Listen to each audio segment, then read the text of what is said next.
Donc, moi, je suis Sandy Lagdar et je suis la créatrice de The Believers et j'enquête aux côtés de Jonathan Deyer. Et à nous deux, on enquête dans des monuments historiques afin de trouver et prouver la survivance de l'âme. Voilà. On travaille avec le monde invisible et on filme le monde invisible.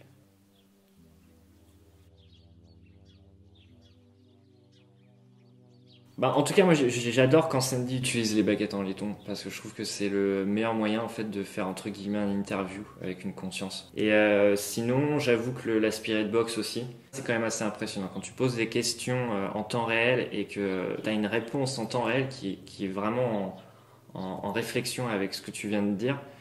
Ouais, là ça nous a au final on a quand même eu pas mal de lieux où ça a marché et là tu peux plus vraiment te poser de doute quoi. Donc ça te met vraiment dans le truc quoi. Ouais, tous les appareils qui fonctionnent en temps réel en fait. Et que t'as pas à avoir ce recul. Parce que avec la caméra on peut filmer beaucoup de choses, on peut enregistrer beaucoup de choses, mais malheureusement la plupart du temps c'est quelque chose qu'il faut qu'on revoie après en analysant les images. Et moi j'aime bien ce truc où c'est en temps réel que tu vis les choses.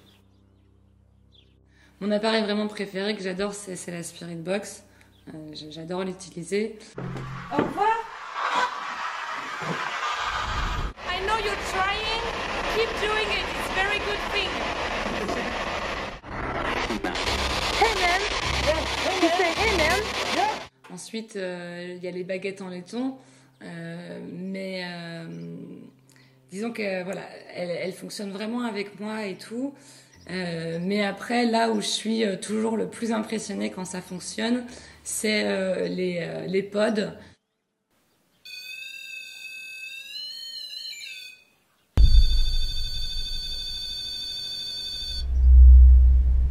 La phase de post-production est absolument une deuxième enquête, c'est sûr et certain. Ouais, et puis quand tu rentres chez toi et des fois on a 10 heures d'images minimum juste pour l'enquête, sans compter les illustrations, les interviews, ainsi de suite. Là, tu as 10 heures et c'est 10 heures qu'il faut que tu regardes non-stop, bien focus, avec le casque et tout, avec le son à fond pour être sûr de capter, parce que souvent les EVP sont dans des fréquences assez basses.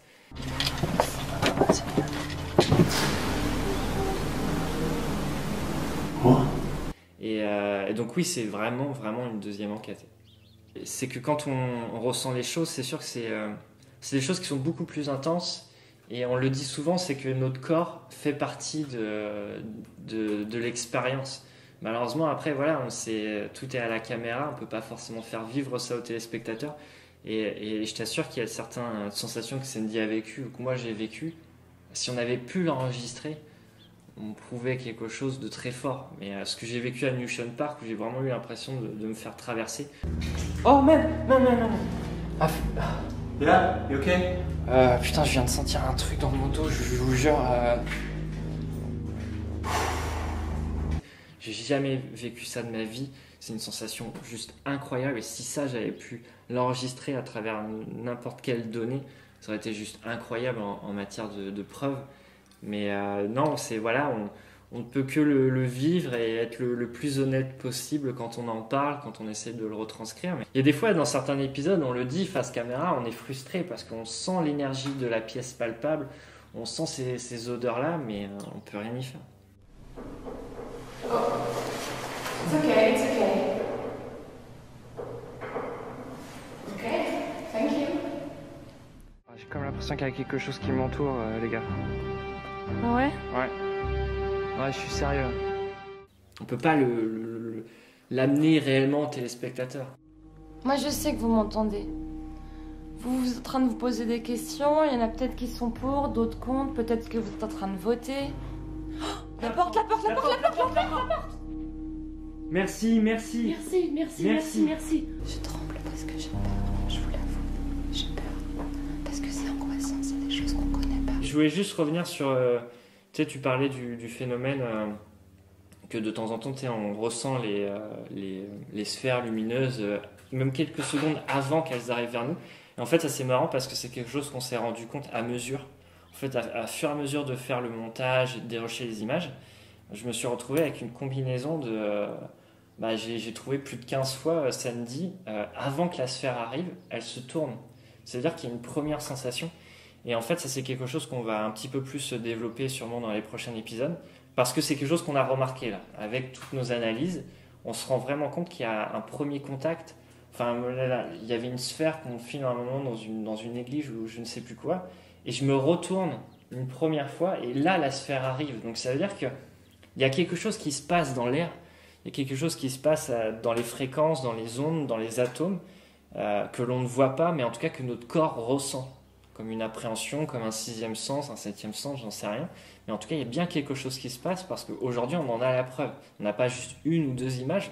Honnêtement, entre moi et Sandy, on doit avoir au moins 20-25 fois ce phénomène de d'abord réagir et après le phénomène il se passe.